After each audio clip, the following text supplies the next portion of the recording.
When a sculptor is asked to represent a person, the first job for the artist is to really kind of, why is this person being honored in that way? Why is there a tribute? And with Ken Jones, it became very, very, very quickly evident why he's such a deserving person, why there should be a memorial to him in Blaenhaven.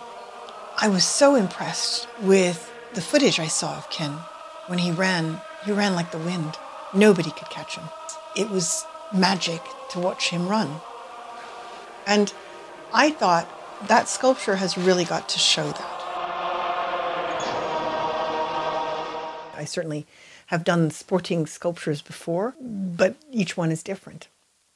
Doing a boxing champion for Drogheda in Ireland, or doing the tennis terracotta warriors, which was, the likeness of Federer, but the body of a terracotta warrior, which has got, there's a lot of leeway there for interpretation. But with the sculpture of Ken Jones, there's no room for interpretation. You've got to get it right. When you're working on a life-size sculpture, you are arriving little by little at the final shape and at the final likeness of that person. And it all looks out of proportion to begin with on a sculpture that's life-size, because arriving at the final shape involves a lot of different steps. And it's a very gradual process. And then all of a sudden, it starts to look like a human. And then it starts to look like that human called Ken Jones, It is very much a gradual process of arriving at that exact likeness. It was really important to me to make sure that the anatomy was absolutely spot on. So I asked a friend of mine, Dr. Miles Humberstone. He's a neurologist, but he used to teach anatomy at St. George's University in London. And he came to the studio and pointed out to me which muscles would do what exactly, which little bulges would show and so forth on the arms, on the, on the hands, on the legs, to get it completely right. And it was an interesting process, both for me and for him. It was the first time that Miles was involved in advising on a sculpture. And it was the first time I was bringing an anatomy specialist along on the team. Well, most people don't realize how many steps are involved in bronze casting to go from clay to bronze. There are so many different steps. Technicians make a mold. In order to make the mold, they have to literally cut the sculpture into pieces that are moldable. You don't make just a gigantic big mold on the sculpture. You cut individual pieces of the sculpture and then you mold those separately, each individually. The sculpture ended up in 11 pieces in total. Once all these different parts have been cut up on the sculpture, you then have to mold each one of them individually. And you're creating 2-part molds for every single one of those sections. It requires a lot of steps in order to get a faithful reproduction of the sections of clay.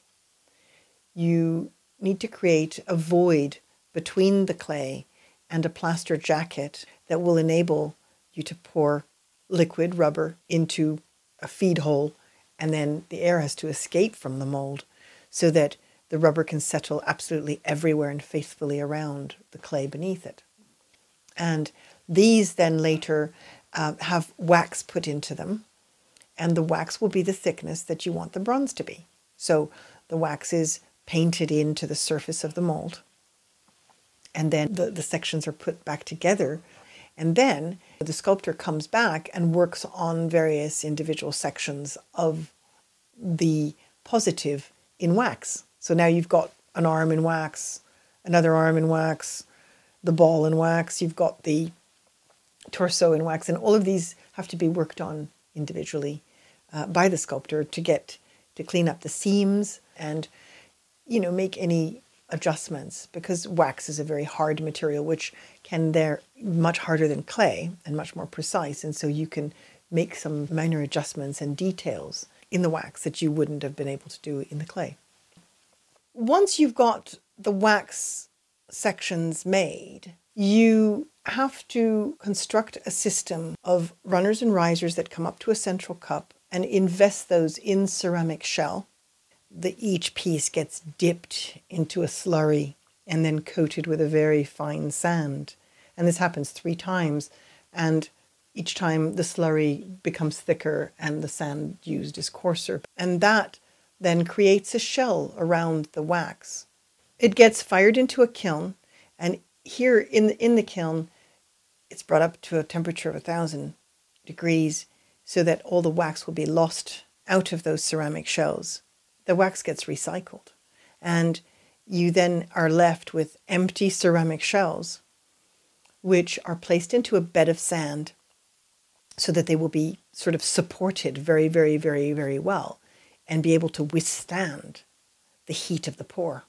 So you have to have ceramic shells well supported by beds of sand, and then you melt the bronze ingots into a crucible and you pour each one of those now empty cups where the wax once was and was lost from. The bronze is poured into those. And there were 11 sections for the Ken Jones sculpture.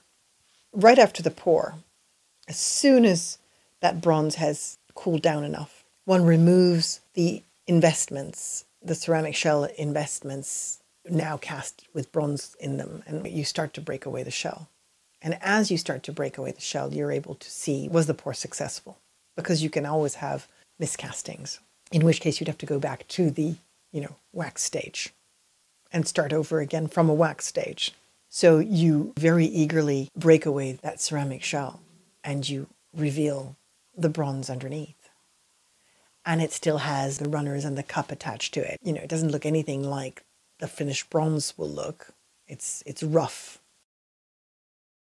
When the pieces of the sculpture, which have been cast individually, move into the metal part of the foundry, the idea here is to weld all the pieces back together and clean up any seams in the metal and any little pitting that might have occurred from sand getting into the casting. And so the metal is worked and chiseled and chased and reassembled and then sandblasted. Then, of course, I, as the artist, I come back in and I look at this and say, over here a bit more smoothing, or could you get that little pockmark out, and so forth. So eventually I'm happy with it. And then from there it goes into the final stage, which is the patination.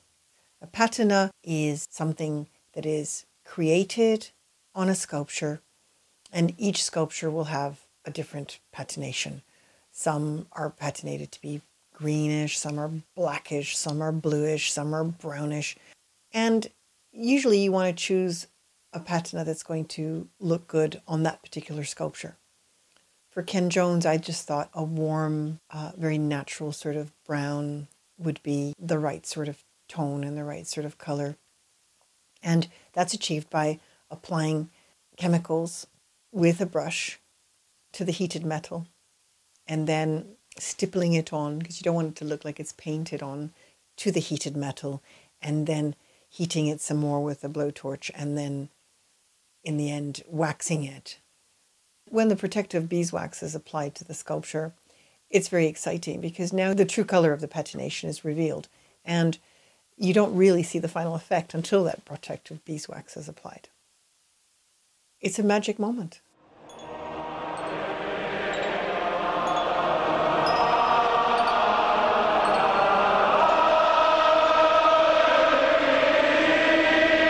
Ken Jones was a legendary figure, not just in Wales, but in the world of rugby.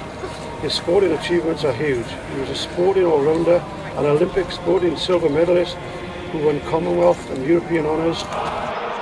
He will forever be remembered as the man who scored the winning try against the All Blacks for Wales in 1953.